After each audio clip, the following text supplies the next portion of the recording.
டிசியில் தற்சமயம் வந்திருக்க மிக மிக முக்கியமான அறிவிப்பு அப்படின்னு நம்ம பார்க்குறப்ப டிரைவர் கம் கண்டக்டர். ஸோ இந்த டிசிசி நியமனங்களை தொடர்ந்து எடுப்பாங்களா? எல்லாருமே கேட்குறது இந்த 2026 டிசிசி நியமனங்கள் தொடர்ந்து இருக்குமா? தமிழகத்தில் தொடங்கப்பட்ட தனியார் பேருந்து நிலையங்கள் மூடப்படும் அபாயத்தில் இருக்குது அப்படின்னு நிறைய பேர் சொல்லிகிட்ருக்காங்க. ஸோ தனியார் பேருந்து நிலையங்கள் அனைத்துமே பார்த்திங்கன்னா இனி அரசு உடைமையாக்கப்படும் அப்படின்றது எல்லா தரப்புலவே போயிட்டுருக்கு. ஸோ கண்டிப்பாக பார்த்திங்கன்னா போக்குவரத்து கழகத்துடைய அமைச்சர் பார்த்திபன் அவர்கள் இதற்கு முக்கியமான ஒரு ஃபுல் ஸ்டாப் வைக்க போகிறாங்க. ஏன்னா நிறைய மாற்றங்கள் திருவண்ணாமலையில் இந்த மாதிரி அங்கங்கே பார்த்திங்கன்னா இஷ்யூஸ் எல்லாமே பேருந்துகளை வழி மாற்றம் அப்கிரேட் பண்ணுறோன்னு சொல்லிட்டு மக்களை பார்த்திங்கன்னா வாட்டி வதைக்கிறது அது நிறைய பேர் சொல்லிகிட்ருக்காங்க. இதுக்கு எல்லாத்துக்குமே ஒரு ஃபுல் ஸ்டாப் விரைவில் வரும் அப்படின்றத நம்ம எதிர்பார்க்கலாம். நம்மளுடைய முதல்வர் விஜயுடைய ஆட்சியில் இது நடக்கும் அப்படின்றத நிச்சயமாக எதிர்பார்க்கலாம். அடுத்து போக்குவரத்து கழகத்தில் 2026 நோட்டிஃபிகேஷன்ஸ் எப்பொழுது வர இருக்குது? ஸோ இதை பற்றி நாம் பார்க்கலாம். போக்குவரத்து கழகத்தில் டிரைவர் தனியாக கண்டக்டர் தனியாக எடுக்க போகிறது எப்போ? ஸோ டிசிசி நியமனங்கள் இருக்கா, இல்லை டிரைவர் தனியாக கண்டக்டர் தனியாக? டிரைவர் தனியாக கண்டக்டர் தனியாக மொத்தம் 28,000 நபர்களை எடுக்க போகிறாங்க.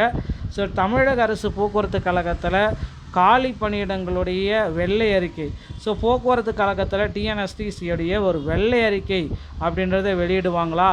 2025 நடைபெற்ற நியமனங்களுடைய முற்றுப்புள்ளி வெள்ளை அறிக்கை வெளியிடுங்க அப்படின்றது எல்லோருடைய கோரிக்கையாக இருக்குது. 2025 நியமனங்களில் பலவிதமான முறைகேடுகள் இருக்குது. ஸோ முறைகேடுகள் கண்டறியப்பட்டால் அந்த நியமனங்களை இப்போ இருக்கிற ஆட்களை முழுமையாக ரத்து செய்துட்டு புதிய ஆட்களை நியமனம் செய்யணும் அப்படின்ற மாதிரி கோரிக்கைகள் நிறைய பேர்கிட்டேருந்து எழுந்திருக்கு.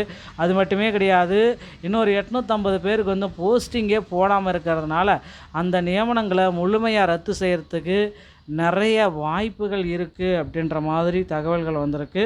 ஸோ நீங்கள் இப்போ இருக்கிற டைமில் போக்குவரத்து கழகங்களில் ஜாயின் பண்ணணும் அப்படின்னு நினச்சிங்கன்னா அருகாமையில் இருக்கிற ஆர்டிஓ அலுவலகத்தை அணுகி டிரைவிங் லைசன்ஸ் மற்றும் கண்டக்டர் லைசன்ஸ் இரண்டையும் வாங்க வேண்டியதாக இருக்குங்க.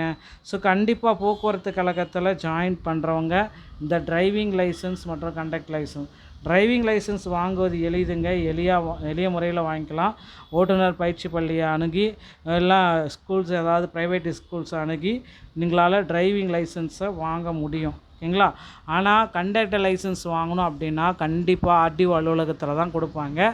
அது பார்த்திங்கன்னா அதுக்கு முன்னாடி நீங்கள் ஃபஸ்ட் எய்ட் சான்றிதழை தமிழ்நாடு திறன் மேம்பாட்டு கழகத்தின் மூலமாக பெற்றவுடன் தான் உங்களால் வாங்க முடியும். ஃபஸ்ட் எய்ட் சான்றிதழ் பார்த்திங்கன்னா செயின்ட் ஜான் ஆம்புலன்ஸ் மூலமாகவும் தராங்க. அதையும் நீங்கள் பயன்படுத்திக்கோங்க. மேலும் போக்குவரத்து கழகத்தில் 2026 28,000க்கு மேற்பட்ட காலி பணியிடங்கள் ரெடியாக இருக்குது அப்படின்றத குறிப்பிட்டு சொல்லிகிட்ருக்காங்க. ஸோ கண்டிப்பாக 28,000 காலி பணியிடங்களில் 20,000 பேர் டிரைவர்களும் 8,000 பேர் கண்டக்டரும் நியமனத்துக்கு நிறைய வாய்ப்புகள் இருக்குது மக்களே. போக்குவரத்து கழகத்தில் மறைமுகமாக சேலத்தில் போக்குவரத்து துறை அமைச்சர் இருக்கிற மாவட்டத்தில் மறைமுகமாக பேருந்து கட்டணங்கள் உயர்த்தப்பட்டு இருக்கிறது. ஸோ இதற்கு போக்குவரத்து துறை அமைச்சர் விரைவில் ஒரு சுமூகமான முடிவு தருவார் அப்படின்றத எதிர்பார்க்கலாம். தனியார் பேருந்துகளில் ரவுண்டாக பண்ணுறோன்ட்டு 30 ரூபா கட்டணத்தை 35 ரூபாயாக மாற்றியிருக்கிறார்கள். இதற்கு எப்பொழுது இந்த ஒரு ஃபுல் ஸ்டாப் வைக்க போகிறாங்க அப்படின்றது தெரியல. அது மட்டுமே கிடையாது, ஆங்காங்கே பார்த்திங்கன்னா தனியார் பேருந்து நிலையங்களை அரசுடைமை ஆக்கிறதுக்கு நிறைய வாய்ப்புகள் இருக்குது. பொறுத்து நம்ம பார்க்கலாம்.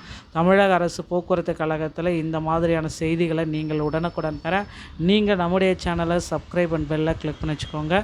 மீண்டும் ஒரு நல்ல தகவலோடு நான் உங்களை சந்திக்கிறேன். நன்றி, வணக்கம்.